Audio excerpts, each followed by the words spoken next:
Good Saturday morning of the 12th week. Actually, it's the feast day today of Saints Peter and Paul, two monumental figures in the formation of Christianity. Very different, very, very different men, but represent in a profound sense the genius of Christianity, the genius of Catholicism, the genius of the church. Paul is what I would call a religious genius. On his way, when he has the apparition of Christ appears to him on the road to Damascus, by seeing who Christ was, namely the church, he creates the great incarnational theology of who and what is the church. The church is the body of Christ in the world. It's you and me. Where is Christ? You are Christ. We are Christ. The church is Christ in the world. That's the genius of St. Paul. St. Paul, some argue St. Paul created Christianity. I don't think he created it at all, but I think he articulated it to its greatest depth. You know, St. Paul, I call them religious geniuses. They have the capacity to see a truth with such depth and power that it transforms everything else. And that's exactly what happened on the road to Damascus. He went in to persecute Christianity, the Christian. He came out the preeminent Christian. He understood the church. See, that's his genius. St. Peter ain't no genius. He's a good, hard-working fisherman. See? But he's a faithful, loving man. He's a good guy. If I would say, what about St. He's a good guy. Stumble bum, he used to put his shoe in his mouth if he had shoes, some sandal in his mouth. He is the church in her leadership.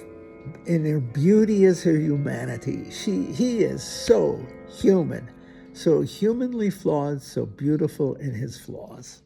Because what he is, he's faithful to Christ. He bangs his head against the wall. He's a consolation to me. I mean it, because I'm a member of the leadership of the church as being a priest. And I think if St. Peter could do it, I can do it. What means this, what I mean by that is, God chose Peter for his humanity, his profound humanity and love. Flawed as he was beautiful. Even to the extent he said, I don't want to die like Christ. Put it upside down. I'm not even worthy to be crucified like Christ. He's a good guy. He's a loving man. He was a wild man. Christ must have really loved him. He was a scream. See? And I think the church is a combination of Peter and Paul. It's the authority of the church, that's Peter, okay? That's the papacy, the hierarchy of the church, etc. But it's also the fleshiness of the church, the very fleshiness of it. He is so human. He's so beautifully human that he gives, I don't know what the right word for it is. He gives comfort to the rest of us that we can be fellow followers of Christ no matter how sinful and stupid we are. You know, and how many mistakes we make. At the same time, you got St. Paul, consummate genius. See? It isn't just following Christ, there is also the genius of the church. I mean that. The genius, her wisdom. As she not only proclaims the gospel, she learns it as she proclaims it. That's St. Paul. See? The church is both charismatic, that's St. Paul, it's genius, okay? But it's also its orderliness, its hierarchy, its structure, its priesthood. That's St. Peter. It's magisterial in its teaching, that's its authority. But it's Pauline in its imagination and genius. That's the truth. Look at the lives of the saints. You have everything from popes to mystics. And often the popes listen to the mystic, but the mystic also obeys the pope. You see?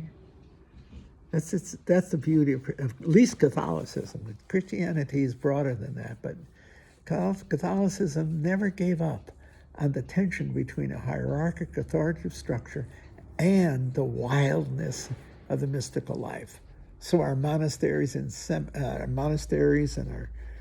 our convents often are centers of profound mysticism and prayer and genius. At the same time, they're hierarchically structured, and every priest in a monastery is subject, because of his priesthood, not only to the authority of the rector and the community, but to the bishop. I can't say Mass here publicly without being given the faculties by the Archbishop. And if I get out of line and the Archbishop says to me, "You're out of a job, pal, I'm going to take away your faculties," guess what? I'm out of a job as far as St. Mark's Church goes. I'm not out of a job at SLU because I'm a professor there. Whether I'm a priest or not, it's irrelevant. I'm a professor, you see? Tenured. Get it? I'm unfireable in that sense. But that doesn't mean I can say Mass at St. Mark's. No, I cannot. Not without the faculties given me by the Archbishop, see? In concert with my superiors in New York. That's the truth. There ain't a priest who can breathe as an IQ of a 7 who doesn't understand the importance of his faculties, meaning his authority to say Mass, public service of the Church, depends upon the sanctioning of his ministry by the bishop. And if the bishop withholds it or suspends it or limits it, so be it. So be it. That's the truth. There ain't a priest who can breathe who doesn't really care profoundly about protecting his faculties. Meaning, don't sacrifice your faculties. Don't get carried away in such a manner that you defy the bishop. You defy the hierarchical structure. Because if you do, you're going to lose your faculties. Okay? You can still go teach high school, college somewhere. But if you can't function as a priest ministerial and not without the sanctioning, that is, the authority given to you, the faculties given you by the Archbishop. See, that sometimes creates a really interesting tension between especially religious order guys and the diocese in which we work, because we got two authorities. One is the authority of our order, and that often puts us in awkward spots, okay? Because we're charismatic. At the same time, as priests, we come under the Archbishop. We come under the bishop of the diocese we're functioning in. First thing I did when I came here in 1971 was get faculties, or else I couldn't function at Timmy's, St. Tim's. No faculties. And yes, it's very, very important. Or to get limited faculties. You know, the bishop is responsible. And we are given the powers to perform our ministry, at the power to do it. In other words, the authority to do it. You have the power in the priesthood, but you can't use that power without the faculties. And that comes from the Archbishop, rightfully so. Church is protecting the church. The church is protecting itself from, let's say, wild charisma. If you're a priest, you're responsible to the higher, because you're a member of it, and you're responsible for the hierarchical structure of the church and how you minister. You see? And it creates an interesting dialectic between authority and the charisma of preaching and the charisma of being part of an apostolic community in service of the church. That's been a tension since the monks went out in the desert in the 4th century. And I have it in me. I know that. But I know one thing. No faculties, no priesthood. You can't practice. I will never, ever do anything that costs me my faculties.